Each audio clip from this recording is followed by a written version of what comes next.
अस्सलाम दोस्तों, इन सर्वे मौजूद फकर में कुछ आमद इमरान खान के लिए तेज़ रफ्तार इंसाफ की तमाम तर सहूलियात इस वक्त ना सिर्फ मुकम्मल कर ली गई हैं बल्कि इमरान खान साहब को और पाकिस्तान तहरीक इंसाफ को पंजाब असम्बली के अंदर मनपसंद फैसला देने के लिए भी तमाम तर इंतजाम मुकम्मल कर ली हैं। इस कदर सुरत के साथ, इस कदर तेज़ रफ्तारी के साथ ये सारे काम हो रहे हैं कि इंसाफ खुद साइड पे खड़ा परेशान है कि मेरे नाल हो की रहा है, मेरे नाल बन की रही है। रात को 12 बजे अदालत खुली। इमरान खान साहब ने ये जो बयान दिया था कि जनाब रात को 12 बजे अदालतें क्यों खुली, वो बयान तो ऐसा तीर बहदफ नुस्खा साबित हुआ है, ऐसे निशाने पर जाके लगा है कि उसके बाद इमरान खान साहब का या उनकी जमात का या उनके मफादात से मुतल्लिक कोई भी मामला हो, अदालत टाइम नहीं देखती, दिन नहीं देखती, टकाटक किस्म के काम शुरू कर देते हैं। और ऐसा ही हुआ। रात को एक जानिब अदालतें खोली जा रही थीं और दूसरी जानिब शहरियों की इमलाक को नुकसान पहुंचाया जा रहा था। एक जानिब अदालतें खोलने के लिए अहकामात मसूल हो रहे थे, दूसरी जानिब गाड़ियों पर पथराव किया जा रहा था। एक जानिब अदालतों की लाइटें जलाई जा रही थी तो दूसरी तरफ जरदारी कुत्ता हाय हाय के नारे लग रहे थे। एक जानिब अदालतों पर यह अहकामात सादर किए जा रहे थे कि जनाब इमरान खान साहब जो दरख्वास्त आपको देंगे उस दरख्वास्त को वसूल करना है, और दूसरी जानिब कराची के अंदर भी एक उधम मचा हुआ था। और उसी तरीके से लिबर्टी चौक लाहौर में भी एक जो चंद अफराद थे वो वहाँ पर जमा भी थे और वो अपनी मुकम्मल तौर पर कारगुजारी भी कर रहे थे। इस सारी सूरत हाल के अंदर ये होता है कि दरख्वास्त को वसूल कर लिया जाता है। परवेज़ इलाही साहब वहाँ पर पहुँच जाते हैं। परवेज़ इलाही साहब चूँकि दरख्वास्त दहिंदा भी हैं, वो वहाँ पर पहुँचते हैं और डिप्टी स्पीकर पंजाब असम्बली दोस्त मोहम्मद मज़ारी साहब को गद्दार वतन का सर्टिफिकेट बांट देते हैं। और वो ये कहते हैं कि जनाब दोस्त मोहम्मद मज़ारी साहब आर्टिकल 6 की खिलाफ वर्जी के मुर्तकिब हुए हैं। अगर हम देखें आज तो बिल्कुल ऐसी ही सिचुएशन नज़र आ रही है जो 3 अप्रैल को हुई थी। 3 अप्रैल को इमरान खान के डिप्टी स्पीकर कासिम खान सूरी ने इमरान खान की हदायत पर पूरे आइन को लपेट कर साइड पे रख दिया और एक तरफा डिक्लेरेशन दे दिया, जिसको सुप्रीम कोर्ट ऑफ पाकिस्तान की तरफ से काला दम करार दे दिया।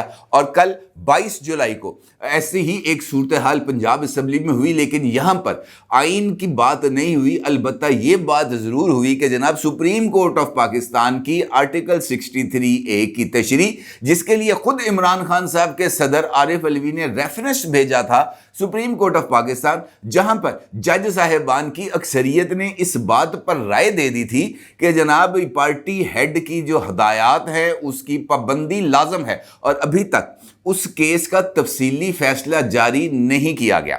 लेकिन उसी फैसले को बुनियाद बनाते हुए, क्योंकि कल का इजलास भी सुप्रीम कोर्ट ऑफ पाकिस्तान की हदायत पर मुनक्कद किया गया था, लिहाजा जो कल का इजलास था उसको सुप्रीम कोर्ट के फैसले से आप अलग करके नहीं देख सकते, किसी भी सूरत नहीं देख सकते, क्योंकि फैसला आया, फैसले के अंदर ये बात लिखी गई कि इजलास कब होगा।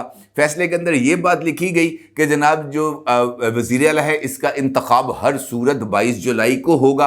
फैसले के अंदर ये वाला नुक्ता भी लिखा गया कि 23 जुलाई को नौ मुंतखब वज़ीर आला रन ऑफ इलेक्शन के ज़रिए जो भी कामयाब होंगे वो हल्फ लेंगे।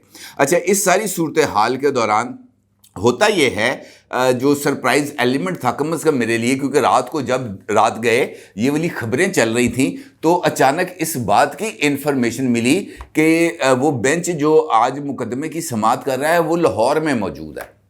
वो लाहौर में कल रात से ही मौजूद था।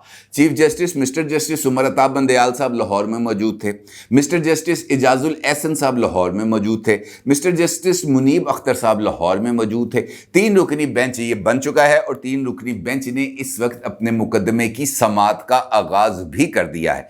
और जिस कदर तेज़ रफ्तारी के साथ ये मुकदमा चल रहा, मुंतज़िर लगता है कि आज शाम तक आता फैसला ही ना हो जाए। अगर आज शाम तक नहीं हुआ तो अगर आज बतौर हफ्ता छुट्टी वाले दिन अदालत लग सकती है तो यकीनी तौर पर कल बरोज़ इतवार भी अदालत लग सकती है। और ये मामला मुझे 1-2 दिन से आगे जाता हुआ नहीं लग रहा, क्योंकि बड़ी तेज़ रफ्तारी के साथ काम चल रहा है। अली जफ़र साहब अदालत में खड़े होकर कहते हैं, बल्कि उनसे फाजल अदालत पूछती है कि आपका क्या ख्याल है कि डिप्टी स्पीकर को तलब ना कर लें। उन्होंने कहा जी बिल्कुल तलब कर लें। अच्छा, कितनी देर में तलब कर लें? अली जफर साहब कहते हैं 2 घंटे में उनको तलब कर लें, 2 घंटे में वो आ जाएंगे। उन्होंने कहा जी ठीक है, 2 बजे डिप्टी स्पीकर साहब हाजिर हों और आके वो ज़ाती हैसियत में पेश हों। ज़ाती हैसियत में पेश होकर वो ये बताएं कि जनाब उन्होंने ये फैसला जो रूलिंग दी वो क्यों दी, और वो ये भी बताएं कि उन्होंने सुप्रीम कोर्ट के किस पैराग्राफ की रोशनी के अंदर ये फैसला दिया। اب یہ ایک چھوٹا سا ایک پورشن ہے اس سماعت کا جو میں نے ابھی آپ کی خدمت میں رکھا. اس سماعت کے اس پورشن سے اندازہ ہوتا ہے کہ عدالت کے ذہن میں کیا چل رہا ہے اور وہ کس طریقے سے اپنی اس سماعت کو آگے بڑھا رہے ہیں. کیونکہ نہ صرف انہوں نے 2 بجے ڈپٹی اسپیکر دوست محمد مزاری صاحب کو طلب کیا ہے، بلکہ انہوں نے حمزہ شہباز صاحب کو بھی نوٹس کر دیے ہیں، انہوں نے ایڈوکیٹ جنرل پنجاب کو بھی نوٹس کر دیے ہیں، اور بڑے سپیڈی قسم کا ٹرائل چل رہا ہے اور اس سپیڈی ٹرائل کا کچھ نہ کچھ نتیجہ نکل کے رہے گا. دلچسپ بات یہ ہے کہ یہ وہی بیرسٹر علی ظفر صاحب ہیں جب یہ آرٹیکل 63A کی تشریح کے لیے پیش ہوئے تھے عدالت میں عمران خان صاحب کے وکیل کے طور پر. اس وقت یہ موقف اختیار کیا جا رہا تھا کہ جناب پارٹی ہیڈ کی ڈائریکشن سب سے زیادہ امپورٹنس رکھتی ہیں اور پارٹی ہیڈ کی جو ہدایات ہیں اس پر عمل درآمد کرنا پارلیمانی پارٹی کے اوپر لازم ہے. اور اس حوالے سے خط اسد عمر صاحب نے جاری کیا تھا پچھلی مرتبہ جب تحریک عدم اعتماد تھی، اور اس اجلاس کے لیے جو خط جاری کیا گیا تھا اس میں واضح طور پر لکھا ہوا تھا کہ یہ پارٹی ہیڈ کی ڈائریکشنز ہیں. اس خط کا عکس آپ اس وقت اپنی سکرین پر بھی دیکھ سکتے ہیں. دوسری جانب عمران خان صاحب کی طرف سے بھی ایک ٹویٹ کیا گیا تھا جس کے اندر انہوں نے پابند کیا تھا. یہ پچھلی مرتبہ جب یہ جو قائد ایوان کا انتخاب ہو رہا تھا جہاں پہ بہت زیادہ ہنگامہ مچ گیا تھا، دوست محمد مزاری صاحب کے بال چھال نوچے گئے تھے، اسی اجلاس کے حوالے سے عمران خان صاحب نے ٹویٹ جاری کیا تھا خود ایز پارٹی ہیڈ، اور اس کے اندر انہوں نے اپنی پارلیمانی پارٹی کو پابند کیا تھا اس ٹیکسٹ کی روشنی میں جس وقت آپ اپنی سکرین پر دیکھ سکتے ہیں.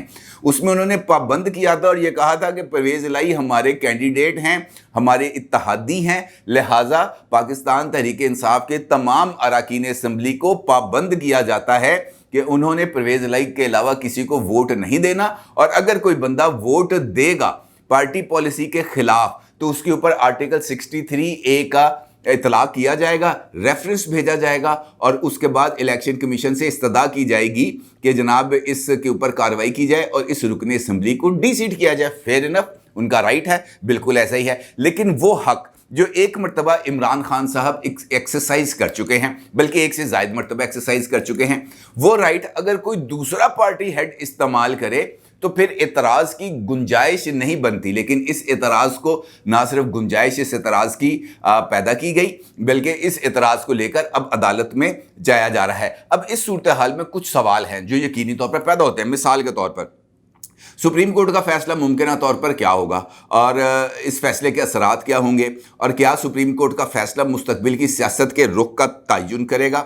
اس حوالے سے یہ سوال بھی پیدا ہوتا ہے کہ جناب اسٹیبلشمنٹ کتنے ہے، وہ نیوٹرل ہے یا وہ واقعتاً اس گیم کو بہت منیوٹلی آبزرو کر رہی ہے اور وہ یہ چاہ رہی ہے کہ اس گیم کا ان کی مرضی کے مطابق آؤٹ کم نکلے، اور اگر ان کی مرضی کے مطابق کا آؤٹ کم نکلے تو وہ مرضی کا آؤٹ کم کیا ہو سکتا ہے. اس کے ساتھ ساتھ نون لیگ جو اس گیم کے اندر ایک بہت بڑا فریق ہے، اس کا لاہ عمل کیا ہو سکتا ہے. لہٰذا اگر ہم اسی بات کو آگے بڑھائیں تو سب سے پہلے ہمارے سامنے سوال پیدا ہوتا ہے کہ سپریم کورٹ کا ممکنہ فیصلہ کیا ہوگا.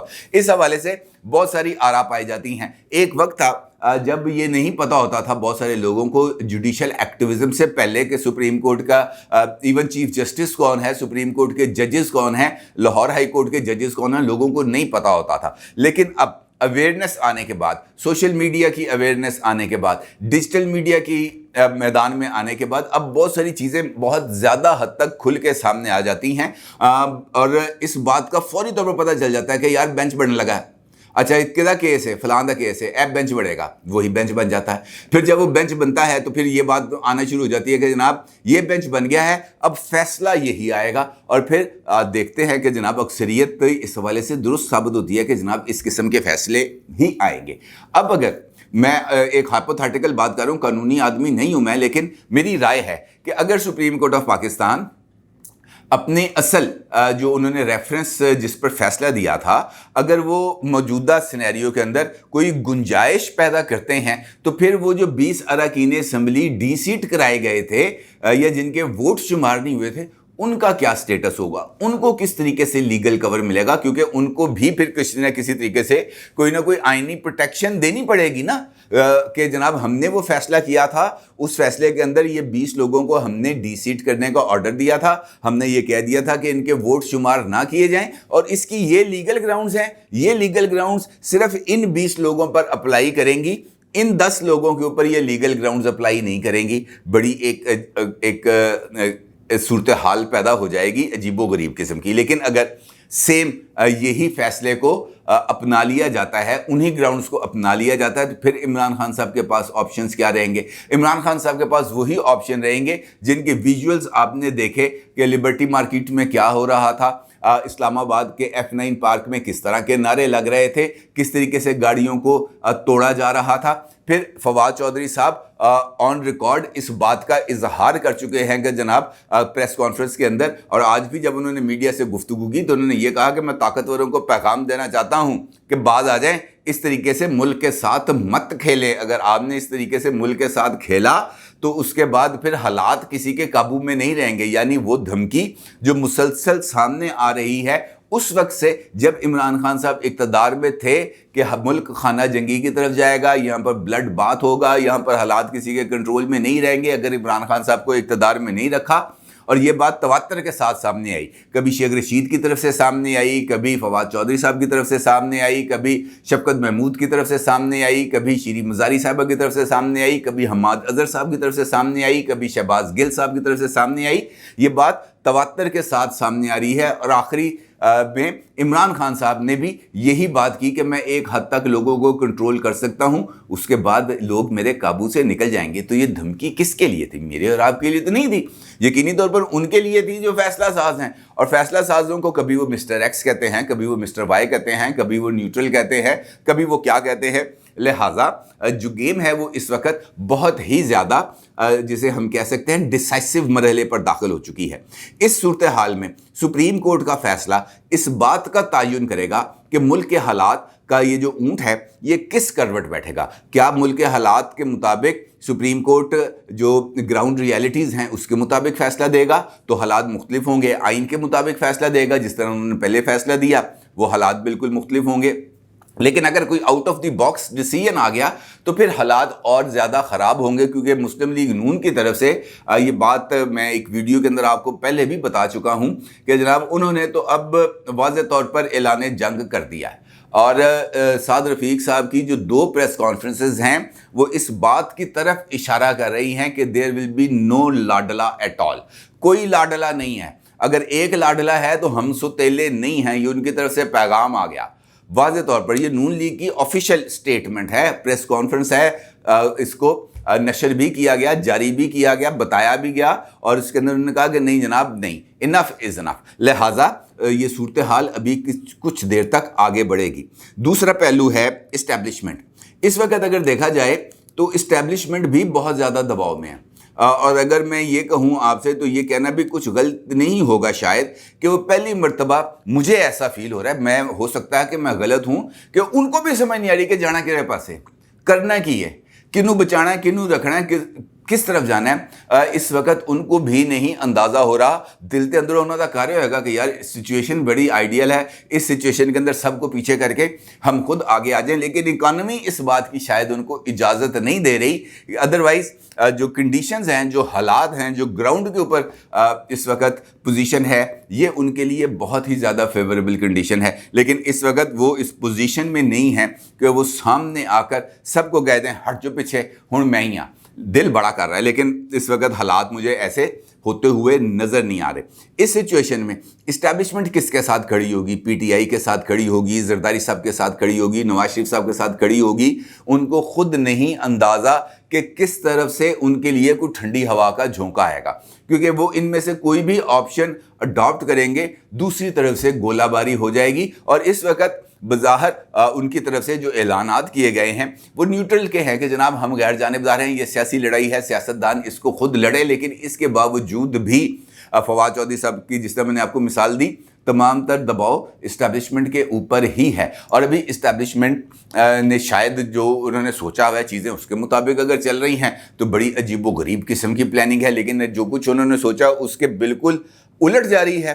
तब भी ये उनके लिए लम्हा फिक्रिया है कि इस मर्तबा उनका ये जो कैलकुलेशन एरर्स हैं ये क्यों हुए, क्योंकि इसकी भारी कीमत भी चुकानी पड़ेगी। लिहाजा ये जो सिचुएशन है ये इस्टेब्लिशमेंट के लिए भी एक इम्तहान है کہ انہوں نے ریاست کے حوالے سے فیصلہ کرنا ہے, سیاست کے حوالے سے فیصلہ کرنا ہے, پسندیدہ شخصیت کے حوالے سے فیصلہ کرنا ہے, لاڈلے پن کے حوالے سے فیصلہ کرنا ہے, کس کے حوالے سے فیصلہ کرنا ہے, اٹس اپ ٹو دیم. لیکن اس وقت دے اسٹینڈس نو ویئر. بظاہر میرے خیال میں ہو سکتا ہے غلط ہوں, لیکن اس وقت مجھے ایسا ہی لگ رہا ہے کہ نہیں بونترے ہیں. تیسری صورتحال ہے نون لیگ, اور اس چونکہ پولیٹیکل کھیل کے اندر وہ ایک اہم فریق ہیں, لہٰذا اس کھیل کے اندر وہ خود کو کم از کم پنجاب کی سیاست تک الگ نہیں کر سکتے. اب اگر بالفرض محال یہ جو فیصلہ آتا ہے یہ حمزہ شہباز صاحب کے خلاف آتا ہے تو پھر صورتحال ان کے لیے تو بالکل ہی مختلف ہو جائے گی. ایسی صورتحال میں مرکزی حکومت رکھ کے انہوں نے کیا کرنا ہے اور پنجاب کے اندر انہوں نے کیا کرنا ہے, یہ بھی ایک بہت امپورٹنٹ کویسچن ان کے لیے پیدا ہو گیا ہے.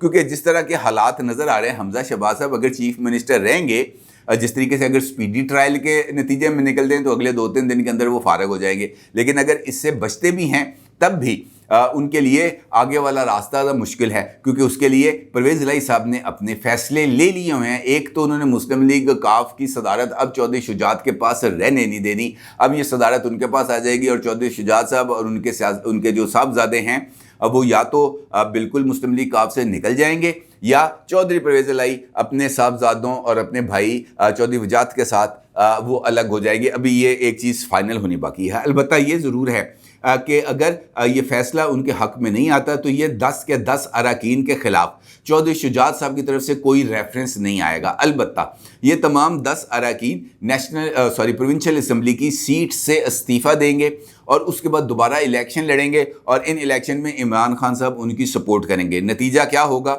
وہ اس کے بعد صورتحال واضح ہوگی. البتہ یہ ضرور ہے کہ یہ 10 سیٹوں پر ہونے والے ضمنی انتخابات حمزہ شہباز صاحب کے لیے ایک نئی پریشانی لے کے آئیں گے, کیونکہ اس کے نتیجے میں یا تو وہ 10 سیٹیں جیت جائیں گے یا 10 سیٹیں ہار جائیں گے, اور اگر ہار جاتے ہیں تو پھر ایک مرتبہ پھر ان کی واپسی کی ٹکٹ کٹ جائے گی اور پنجاب ایک مرتبہ پھر بیٹل گراؤنڈ ہے وہ ایسے ہی رہے گا. اور اس بیٹل گراؤنڈ کے اندر ہار اور جیت کا کسی بھی قسم کا کوئی جلد تعین ہوتا ہوا مجھے نظر نہیں آ رہا. لہٰذا فیوچر کے اندر جو پولیٹیکل انسٹیبلٹی ہے وہ بہت زیادہ تیزی سے آگے بڑھے گی, اور میں اپنی اس بات پر ابھی بھی قائم ہوں کہ صرف آئی ایم ایف کے ساتھ معاہدہ ہونے کی دیر ہے. آئی ایم ایف کے ساتھ معاہدہ ہونے کے بعد یعنی اگست کے اندر کچھ ڈیولپمنٹس ہوں گی اور ان ڈیولپمنٹس کے نتیجہ ایک نئے انتخابات کی صورت میں ہمارے سامنے آئے گا. اور اس وقت ایسا لگ رہا ہے کہ نئے انتخابات کے لیے مسلم لیگ نون نے بھی اب اپنے آپ کو ذہنی طور پر تیار کر لیا ہے اور اسی لیے ایک نئے بیانیے کی تشکیل کا آغاز ہو رہا ہے. اپنی رائے کا ضرور اظہار کیجیے گا. آپ کا بہت شکریہ. اللہ حافظ.